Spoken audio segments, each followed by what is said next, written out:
हां दुई को पढ़ के शिखिचे हां 12 को पढ़ के किछि पिला हां कला तीन जण ना माने जी एक को दुई को पढ़ के शिखिछि से 12 को पढ़ के भी शिखि जीवो ओडा इजी ट्रिक अछि देखिबो हां एक के एक दुने दुई तीन तीन चौ चारि पचा पाँच दस छह सात दस आठ नौ दस एक को पढ़ के वाला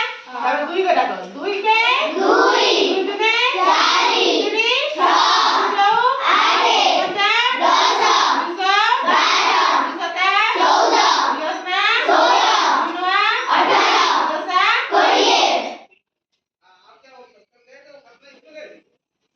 12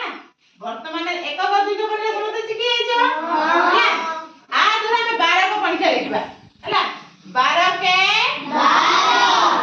12 दुने 24 12 तीरी 36 12 चौ 48 एही टिके के जो 12 पंचा केते बोले ए जे 5 टा एक से तो कोन हिजो मिसी जो 5 एक मिसी केते होला 6 तले एठी केते हो 6 रे सुना 60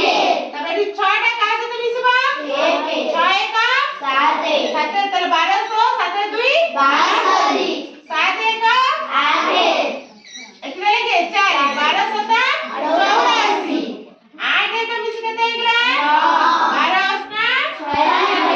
9 एक मिसी केते हैगला 10 12 9 108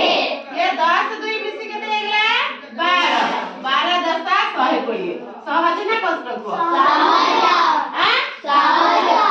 अरे तो कष्ट अछि की ना हम करबा खाली जो 5 रु 1 जो हम 3 अंक मिसी जो आरंभ होची ताको कोन करबा ता लेफ्ट साइड को आ सहित कोन करबा मिसई दबो कष्ट अछि